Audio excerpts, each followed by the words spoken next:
ቆይ ግን ምን አይነት ባል ማግባት ትፈልጊያለሽ? አልኳት።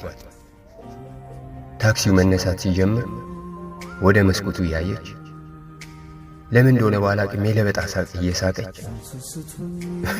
ወይ አንተ ምን አይነት ባል አለች አለች። አንገቴን ነቀነቅኩላት። እንደ ነገሩ የሆነ ሻሽ ነገር ጣል አድርጋለች። ወጣት እኮ ናት። ለምን እንዲህ መሆን እንደፈለገች ብቻ አላውቅም። አሁን እኮ ባል የምንመርጥበት ጊዜ ላይ አይደለሁም። አለባበሴን እንኳን አታይ። ፊቴ ላይ የወጣት ማዲያት አላየኸውም? ፊቷን ይበልጥ ወደ እኔ አስጠግታ ይሄኛ አይነት ተጠጋች። ድሮ ልጅ እያለሁ እንደዛ ነው የማውቃት። እኛ ሰፈር ወንድ ሁሉ የሚደባደብባት፣ እኛ እንኳን ልጅ ሆነን ቁንጅናዋን የምናደንቅላት ሴት ነበር። ነችም በቃ ነው እንዲህ በቀላሉ ወደ ነበር ይቀየራል ማለት ነው አልኩኝ ለራሴ። ከታክሲ ወርደን ወደ እነሱ ቤት አቅጣጫ እየሄድን ቀጠለችልኝ። አየህ ሴት ልጅ የሆነ ዕድሜ ላይ ስትደርስ ማህበረሰቡ፣ ጓደኛ፣ ቤተሰብ ሁሉ ተጽዕኖ ያሳድርባታል። ያን ጫና ተቋቁማ ካላለፈች መርጣ ሳይሆን ለመገላገል ስትል የሆነ ሰው ላይ ትወድቃለች አለች። መታጠፊያው ካለቀ ሱቅ ሞዴስ ልትገዛ ቆመች።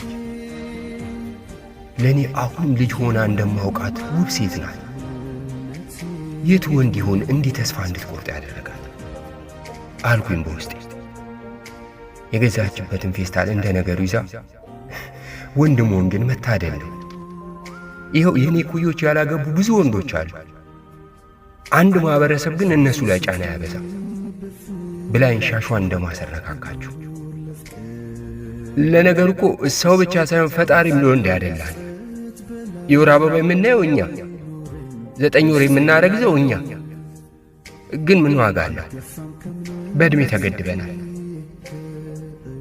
ሁሉ ነገር ስልችት ብሏታል።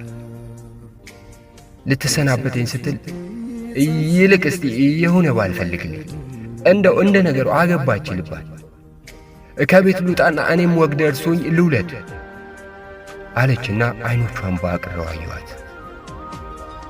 ለካ ጊዜ ነው ሰውን ተስፋ የሚነጥቀው። ምንም ኖሮን ጊዜ ከሌለን ምንም ነን ማለት ነው። እሺ ብቻ ብያት ቤት ስትገባ እኔም ወደ ቤት ጉዞዬን ጀመርኩ። ለካ የሆነ ጊዜ ላይ የምንቆጭበት አቃለ። ለካ እንደምንታየው አይደለን። ማንም ከተፈጥሮ ውለት አያመልጥ። ወንድ ግን የምር እሷ ባለችው ልክ ታድሏል። እሷ እንደምትለው ሴት ተበድላለች። ይህ ከሆነ እኮ ልክ ያልሆነ ነገር አለ ማለት እኮ። ታዲያ ልክ መሆን ምንድን ነው? ልክ አለመሆንስ ቢሆን ልክ መሆን ነው አልኩኝ በውስጤ የብስጭት።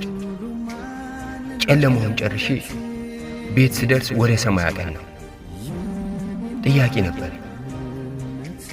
ግን ሸክላ ሰሪውን ለምን እንዲያደረግ ይለው ዘንድ አይችልምና ተመልሼ አቀርቅሬ ወደ ቤት ገባሁ። ሕይወት ግን ይቀጥላል በቃ።